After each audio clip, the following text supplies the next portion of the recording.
It's poison either way. So there's a bottle of Lysol and there's a bottle of Sourpuss.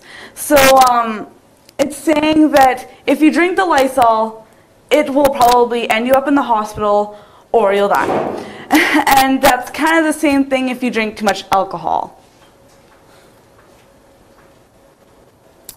Where's the girl I used to be?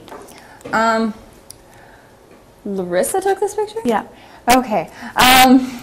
It's like if you're this straight A student, like, and you do your homework, you do everything right, you're in time on your curfew, like on the right time, even like you're home early, and then you get into drugs and alcohol and you're late for your curfew, you're slacking in your schoolwork, it changes who you are, and like sometimes for some people you can't really turn back because it's really hard to quit smoking, it's hard to quit drinking, it's hard to not have that, like that feeling anymore. Side effects of the day afterward.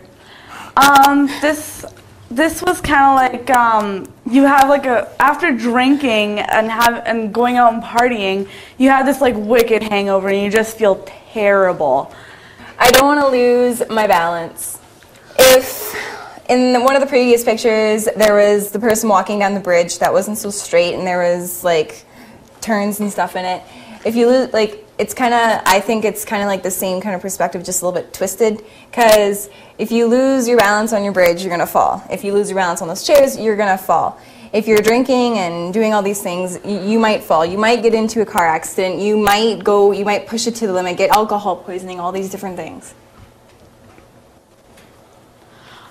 Choices, impulses, and feelings. There are 6 pictures in this category.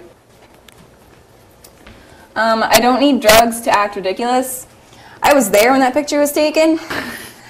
That was really funny. It was a good time. It was on one of our curling trips with my curling team.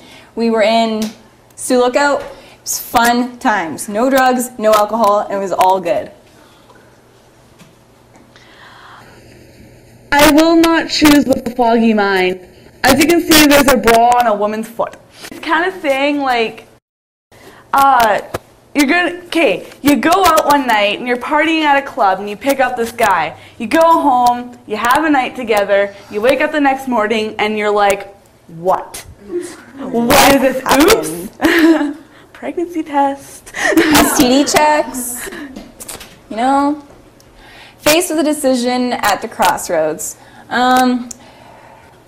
Besides the fact that you can sit in the middle of the street in Atikokan and not get run over, I don't know.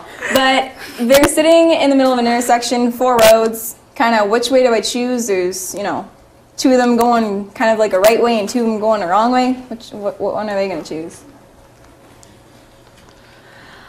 I don't like the sidelines. As this picture says, like, let's say you're in a baseball game and you're with your team, and you don't want to stay on the sidelines the entire time. You don't want to stay in the dugout the entire time. So you want to join the game. So it's kind of the same thing with drugs and alcohol. Drinking ultimately hides who I am. So some people do it because all their other friends do it. Like just because their group is like the in-group or whatever, and they just do it just to follow along. They're like the follower. And so if all their friends are drinking and doing drugs, they're going to do it just to stay in their group. I drink to empty myself of loneliness. So this picture represents that this person is lonely, and to get away from this loneliness, they're going to drink, they're going to numb themselves so they don't think they're lonely anymore, really. There are 4 pictures in the power and powerless category. It helps me forget about my problems. So this kind of represents how there's like a hobo and he drinks. So, or like there's a kid who had ran away from home and they're drinking and doing drugs because they don't want to have to deal with their real problems. They want to just hide them up and make themselves feel numb so they don't feel the pain anymore. I'm pulled in different directions. Pulled in different directions. You swing up, you swing down. I don't remember anything, literally. This guy said this the next morning. Had to fill him in on everything he did that night and what happened and the things that went on, and just the fact, like, I had to take care of him. I had to babysit him that day. He couldn't remember anything, and it was just bad. So this was a picture taken to represent someone at a party, and they've drinking too much. And I'm not going to go into detail about what the picture looks like, but as you can see... Or what that is on the toilet.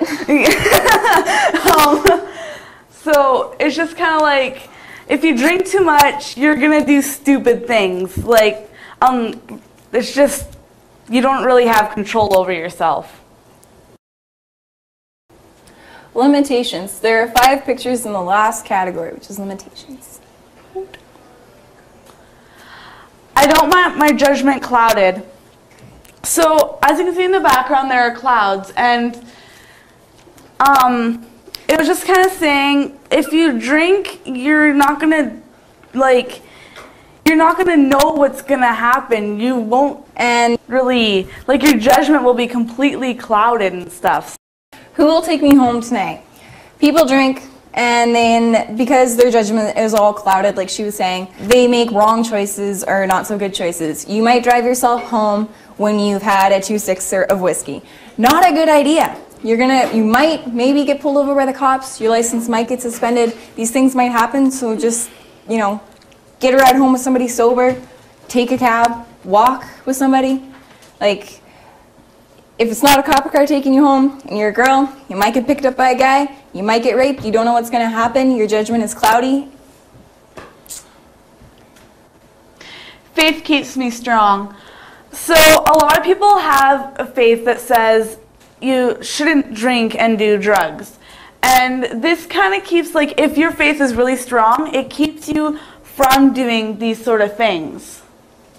You never know when the ground will fall from beneath you. Swings, one's broken. So if you think that what you're doing now has, like, all your support, and if the swing, which, you know, isn't broken, you're swinging on it kind of thing, and it breaks, which is your support group or whoever you hang out with, and then that just all falls apart and crumbles, what are you going to do? It's like crossing the line. You don't really know when or what you're doing or when you cross the line, but you see your danger sign kind of thing. You're like, you know, like, that isn't really what I want to get into, and the drugs and alcohol thing, I want to stay away from that. So you don't really know when you've crossed the line. You don't know how to reverse it. You've got to find your boundaries. I really actually enjoyed this. It was a lot of work. I thought it wasn't going to be as much work as it was. But to actually sit down in Atikokan and be like, what? Like, it was really hard because some of the pictures were the same. They had kind of like the same concept, but they had the different captions. But, like, we found different ways to, like, twist the pictures into something else. And we all sat down and we figured out which way we could, like, push the picture into a different way. And we, like, it was tough. But it was a really good experience, and I really enjoyed it. Mm-hmm. This was a great experience. I got to work with a group of great people who had great thoughts about the different pictures and what we could do with them. And we were all very creative in what we were doing. And just the way that we chose the pictures, like our system, how we discussed, it took hours to choose, like, one picture. Our meeting was supposed to be like 2 hours. We wouldn't leave the school till like 6 or later. Yeah, it was a long process, but I think it really worked out just the way we wanted it to. Okay, we just want to say thank you, and I hope you guys all enjoyed it. So, any questions or any comments or anything?